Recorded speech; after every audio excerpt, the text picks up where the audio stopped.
Hi, Southlands Whittier. This is Brent here again. I remember a few weeks ago, maybe longer than that now, maybe a month ago, but some point during the quarantine, um, we had the privilege of being able to spend some time at my parents' house, and thankfully they have a pool, so that's provided a lot of fun for us and just somewhere else to be during this time. But something a little bit strange about myself and to share with you guys is that um, my ears tend to build up more wax than the normal person needs, and that means every so often my ears get really clogged. They end up with a lot of pressure, and I have to go get them flushed out at the doctor's. And so we were swimming at my parents', and at the end of the swimming session, I came up and I could just feel in my left ear that it was clogged. And I knew, this could be the start of something not so pleasant. And so, in light with COVID going on and everything, I can't just go into the doctors. It's not that simple, it's not recommended. And so, I'm trying a ton of home remedies for the first time. And every single time I try something, it gets worse and worse and worse.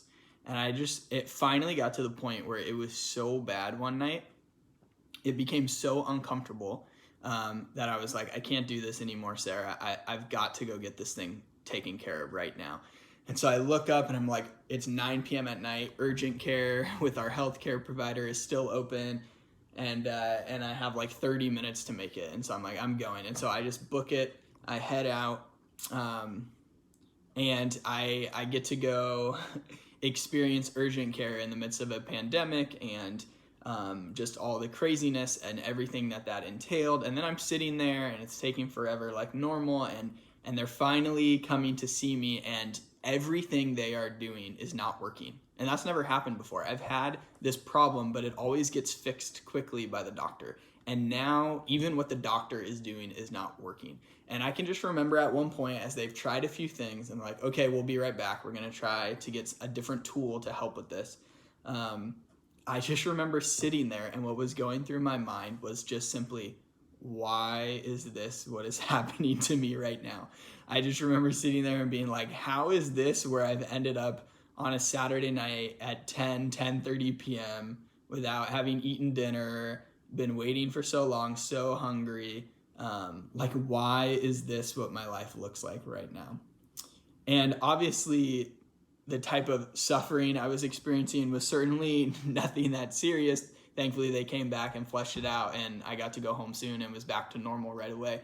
But for me, it was just a moment where what I was experiencing with my body, with my ear, the circumstances that was making it worse, was just a type of suffering for me personally, and just something where I was like, why is this happening? And it was terrible.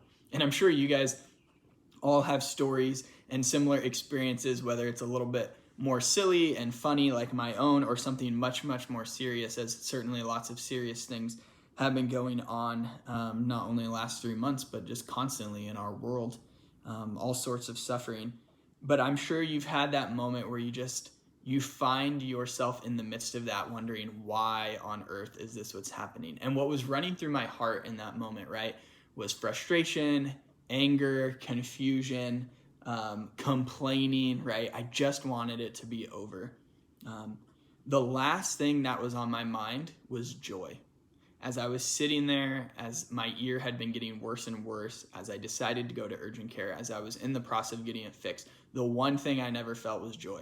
I was never happy or joyful for what was going on. I was never joyful even in the midst of this hardship that I was experiencing. And I think that is one of the hardest things that we feel when we experience suffering, right? Is this feeling of joy. Why on earth would a person ever find joy in something like I experienced, or something much, much, much harder and more significant?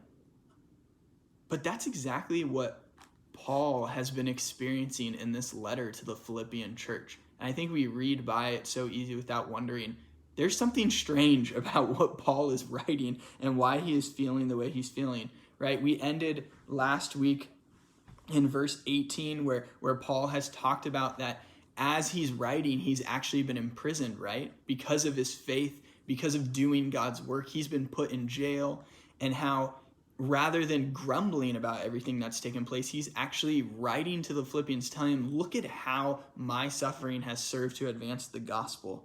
And it ended in verse 18, right? And he says, but what does it matter? The important thing is that in every way, whether from false motives or true, Christ is preached, and because of this I rejoice. And then he says, yes, and I will continue to rejoice. And he goes on. But why is Paul having such a different experience than we do? I was not rejoicing at all for the circumstances and suffering, and Paul went through something much harder, and he's able to rejoice in the midst of that. Why is Paul able to do that? What was his secret? Well, to find out, we've got to keep reading on. And so if you have your Bibles with me, open them to Philippians chapter 1, and we're going to carry on in verse 19. We want to learn today, why was Paul able to continue to rejoice? And why do we have the opportunity to continue to rejoice no matter what hardships, no matter what suffering comes in our life? Paul found a secret to that, and I think it's important for us today. So again, Philippians 1, the end of 18, starting into verse 19 says this, yes, and I will continue to rejoice, for I know that through your prayers and God's provision of the Spirit of Jesus Christ, what has happened to me will turn out for my deliverance. I eagerly expect and hope that I will in no way be ashamed, but will have sufficient courage so that now, as always, Christ will be exalted in my body, whether by life or by death. For to me to live is Christ, and to die is gain. If I am to go on living in the body, this will mean fruitful labor for me. Yet what shall I choose? I do not know. I am torn between the two. I desire to depart and be with Christ, which is better by far. But it is more necessary for you that I remain in the body. Convinced of this, I know that I will remain, and I will continue with all of you for your progress and joy in the faith, so that through my being with you again, your boasting in Christ will abound on account of me. So we see here the secret for why Paul was able to rejoice, and not only to rejoice once, but to continue to rejoice, right? We've seen joy constantly. He had joy in his prayers for this church. He had joy in the beginning as he's talked about his time in prison, and now he's continuing to expand that thought to tell us why even his own imprisonment is something that's been good and something that he can continue to rejoice in. And why is that? Because he says, for I know, right, in verse 19, that what has happened to me will turn out for my deliverance. Now, this idea of Paul's deliverance, the context is crucial to understanding that. There's certainly some debate, right? But what follows gives us insight to that. Well, was Paul's deliverance being delivered from the circumstances and the suffering itself, i.e. being released from prison? Or is Paul's deliverance, it's also the word for salvation, is Paul's deliverance talking about him being killed and then finally getting to go be with Jesus, right? Well, in a sense, he's talking about both, right? Because that's what he goes on to say. He says, I hope to have sufficient courage so that now, as always, Christ will be exalted in my body, whether by life or by death. For Paul, his deliverance was guaranteed because he realized that no matter what happened to him, he was going to be able to live in a way that would exalt Christ. And that really is the secret to everything. Why are we able? Why do we have an opportunity to continue to rejoice and to find joy in serving and living for God, no matter what may come our way? Because regardless of what comes our way, regardless of whether it's easy or whether it's the hardest type of suffering, we are able to honor Christ. We are able to make him exalted no matter what happens if we honor him in what is going on. And Paul is saying that's actually not just true for life, that's even true in death, right? Because for Paul to die doing the Lord's work would be something that bears witness and exalt Christ's name anyways. Paul realizes that he doesn't even have to be alive to exalt Christ's name. His own death could be something. His own imprisonment, his own suffering can be something that can bring glory to Jesus. That was the secret. See, in life, we have no say with really what comes next, right? None of us can guarantee the future. Anything could happen. Only God knows what's going to come our way. We don't have control over that. And yet so much of the time, our hearts are so fixed on just trying to control, to figure out, to make comfortable, to make easy that what comes next in our life is what we want. And Paul realizes actually he can't do that, and he lets that go.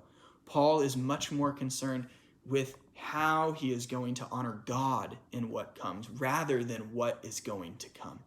That's the secret. That is what allows him to rejoice, because it completely shifts his way of thinking. It's like putting on glasses. It allows him to see the world in a new way.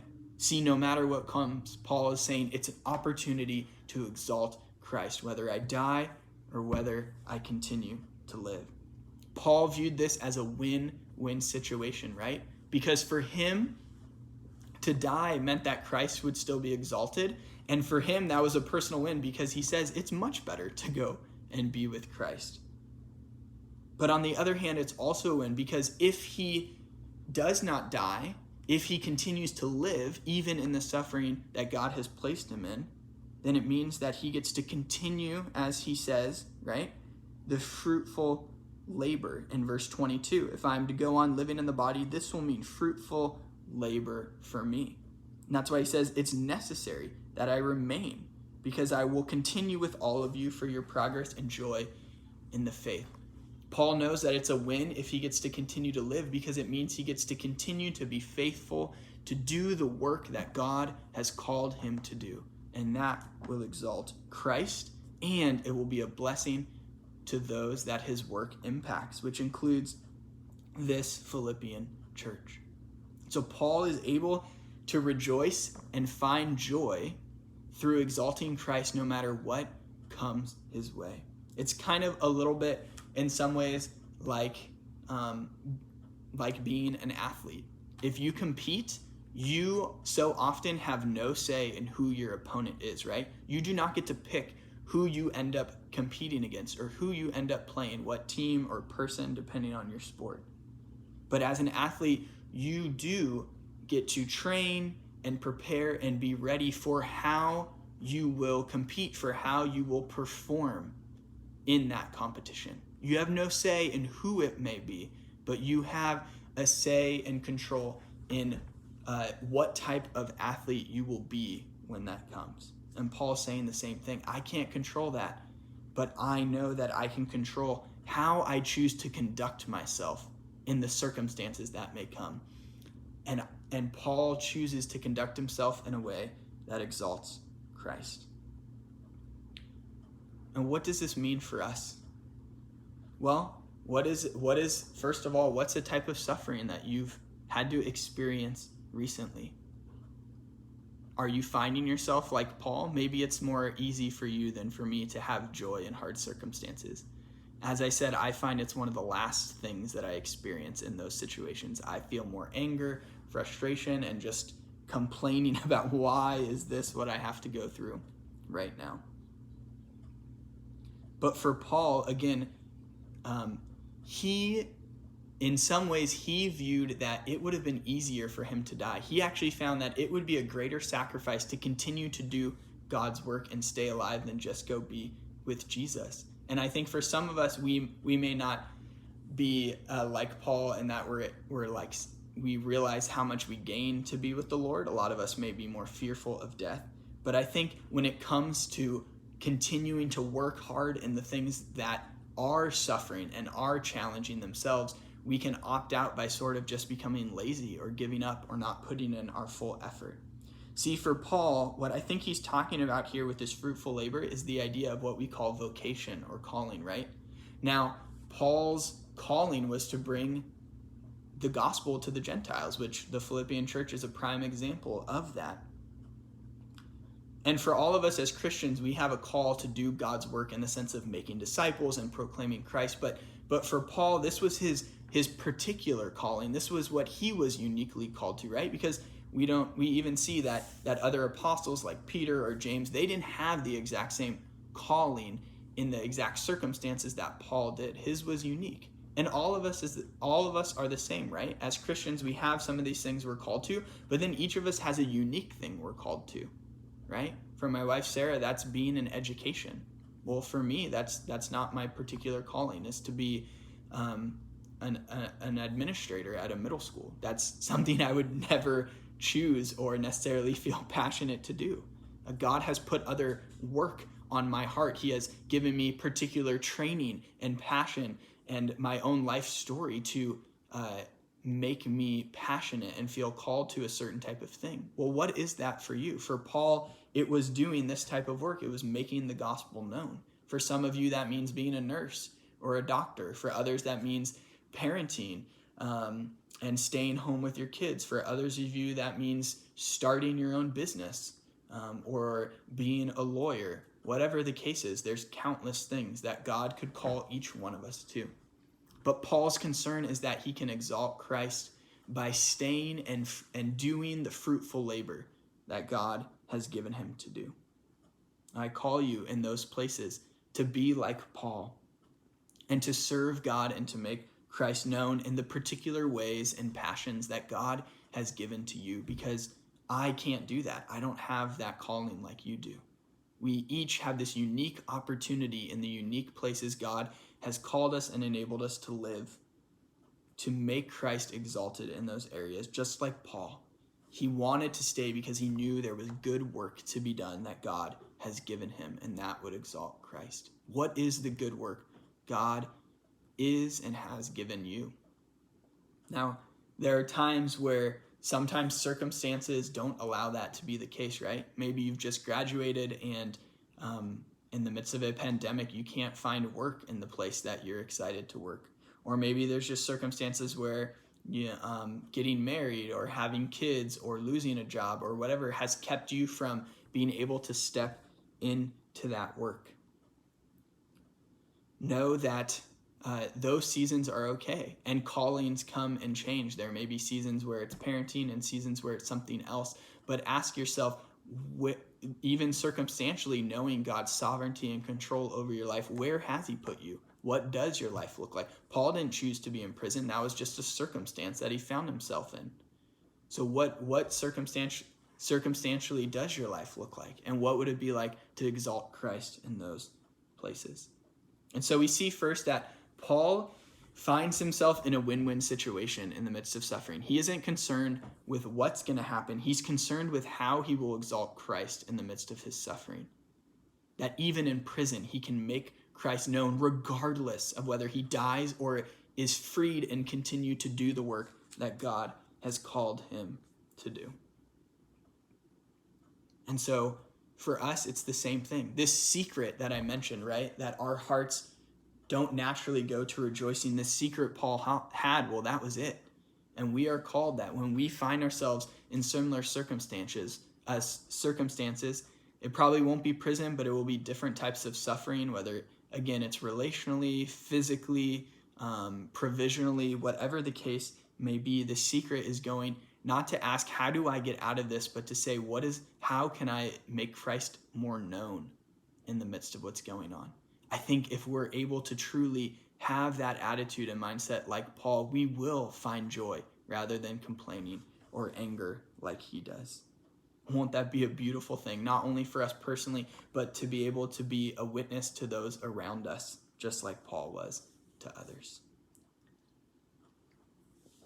And so Paul is modeling to them. He is modeling to this Philippian church what it looks like to be in prison and yet still rejoice and see how it is actually serving God's plans and God's kingdom as the gospel advances. And in light of that, Paul then turns, as he continues to end this first chapter, he continues in verse 27 by saying, whatever happens, conduct yourselves in a manner worthy of the gospel of Christ. See, that's what Paul has just been modeling, right? Whatever happens, no matter what circumstances come your way, no matter what suffering you may find yourself in, no matter what hardship God puts in your life, whatever happens, conduct yourselves in a manner worthy of the gospel of Christ. He is concerned with how you live in light of whatever happens, not with preventing things from happening, right? That verse 27 summarizes everything Paul has just modeled from his own personal circumstances that he is going on. But now Paul turns to the Philippians to help them conduct their own lives in a manner worthy of the gospel. And so secondly, I want us to see what is the evidence that Paul is going to look for from this Philippian church as they seek to conduct their lives in a manner worthy of the gospel, just like Paul has. So let's continue to read. Again, in verse 27, whatever happens, conduct yourselves in a manner worthy of the gospel of Christ. Then, whether I come and see you or only hear about you in my absence, I will know that you stand firm in one spirit, striving together as one for the faith of the gospel, without being frightened in any way by those who oppose you. This is a sign to them that they will be destroyed, but that you will be saved, and that by God. For it has been granted to you on behalf of Christ not only to believe in him, but also to suffer for him, since you are going through the same struggle you saw I had, and now hear that I still have. See, again, Paul has called them to conduct themselves in a manner worthy of the gospel of Christ. That is what he wants the Philippian church to live. What's interesting is that this is the first exhortation that Paul gives. This is the first time in the entire letter that Paul has now turned his attention to the Philippian church and is saying, this is what I'm calling you to do. This is what I'm encouraging you. This is what I'm exhorting you to do. This is how I want you to live. That's the first one. And there's a little bit of cultural background that helps us understand just exactly what Paul's saying here in conducting yourselves in a manner worthy of the gospel. See, this church, the Philippian church, was in the city of Philippi, and Philippi was a Roman colony, which was significant because that meant that if you were born and a member in the city of Philippi as a Roman colony, you would be actually given Roman citizenship. And in the world, in the Roman world, that would have been significant. That would have been a huge blessing and a huge privilege to have in life. And so the Christians here, being in this city of Philippi, would have truly held their citizenship as Romans with great regard. They would have viewed that as an important part of their life. And this language that says, conduct yourselves in a manner worthy of the gospel, it literally means to live as citizens in a manner worthy of the gospel. That's what the language is truly saying. It's not just conducting yourself. Paul is telling them to live as citizens of the gospel above all else. They would have valued their citizenship to Rome very highly. And Paul is saying, in the same way you value that, and that impacts the way you go about your life, he's saying, live as citizens worthy of the gospel of Christ more than anything else. That actually your citizenship to God should have a greater impact on how you live and who you live for more than any citizenship you hold. And so he's calling them to this manner to live as citizens in the gospel. And what is that he will look for? Well, he goes on to say, right, whether I come and see you or hear about you, I will know that this is happening. He's naming the evidence. And what is that evidence? Well, it says in verse 27 that you stand firm in one spirit, striving together as one for the faith of the gospel.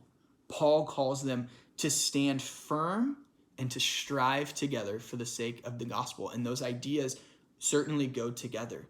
There's a cohesion of both the standing firm and the striving together for the gospel, right? We get a little bit of context here in verse 29. He says, and verse 28, right? He says that there are people opposing the Philippian church.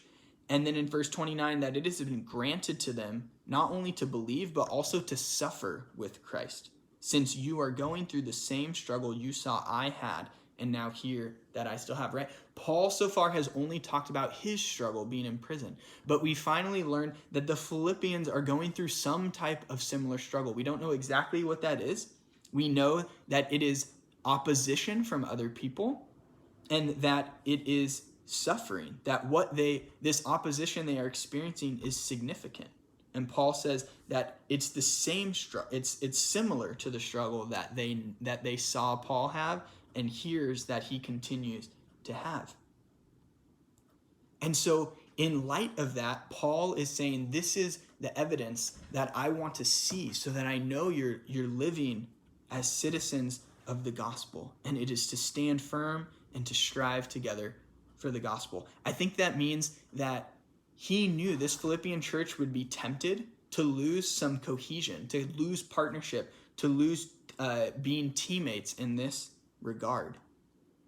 He wants them to maintain their unity as one by standing firm and striving together. It kind of, I was talking to Sarah about this week, and she had this great image of kind of standing firm. We were reflecting on how it's kind of like when you get to go to the ocean, right? And the current, the waves are strong, they push against you. And if you're trying to stand in the ocean with your feet on the sand and the wave comes, you get knocked back very easily, right? But if you're able to, sometimes you're able to dig your feet deep enough in the sand that when the waves come, your feet actually hold still. You don't get pushed, you stand firm, right? And that's what he's saying, is to have the strength against the persecution, the opposition, the people who are causing the suffering, the circumstances. He's saying, don't give up in that. Don't let yourself lose your footing. Plant harder together. Plant deeper together as one, in the same spirit with one another. Plant yourselves, just like I plant my feet in the sand. Plant yourselves actually together in unity.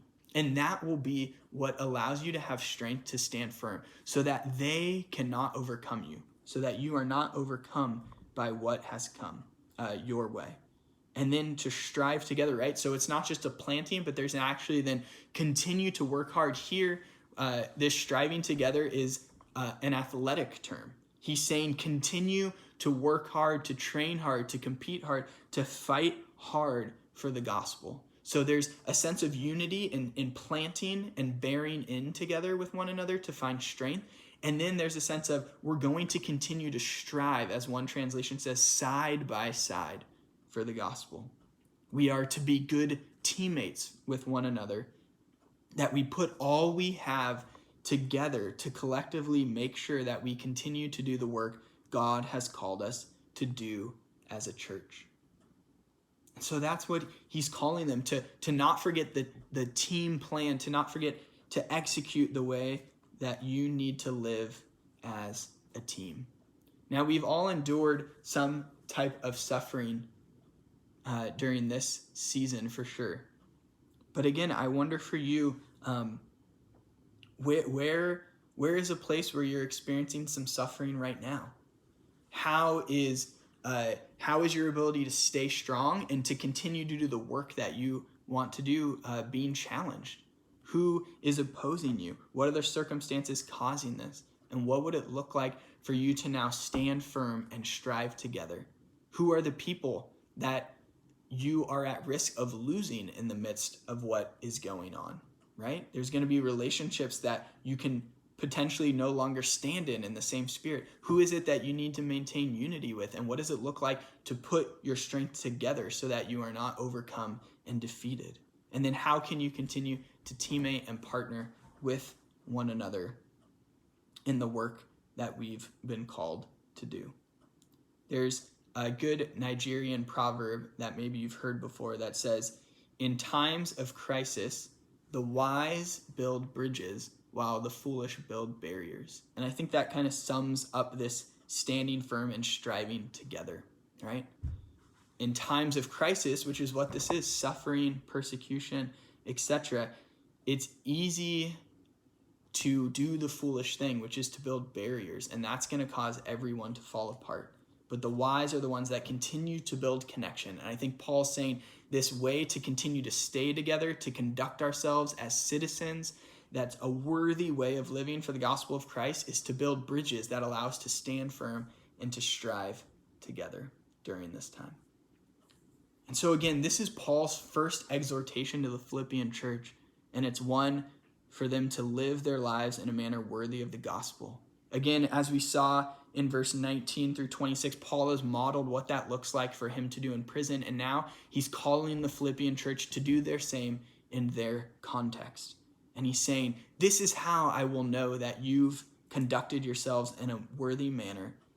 You will have stood firm and worked together for the sake of the gospel, right? That actually this is part of what God has for you, because he hasn't just given you faith, he's actually granted that you may suffer with Christ.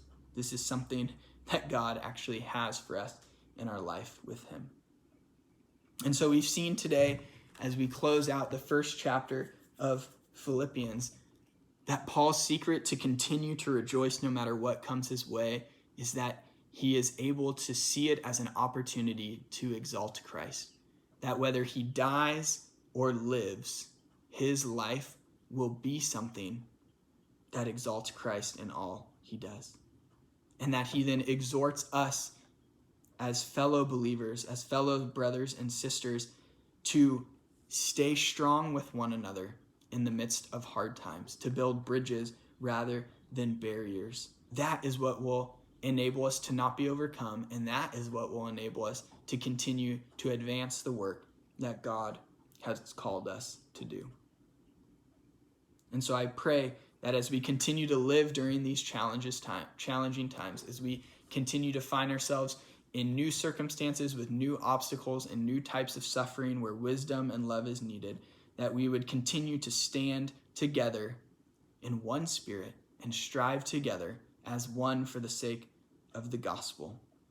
And that as we do that, we may see Christ exalted. Imagine the witness and the testimony that we will be to those around us. And as we do that, we will be able to continue to rejoice and rejoice and rejoice. We will be filled with joy and thankfulness for what God is doing through us. We will become less concerned with what's coming next and more concerned with how we can simply make Christ known no matter what comes our way. That will be a beautiful thing that we can offer to one another and to the world around us. So I encourage you, I exhort you as Paul to live this way in the circumstances and struggles that you find yourself in this week. And I pray that you will find joy as you make Christ exalted. Amen.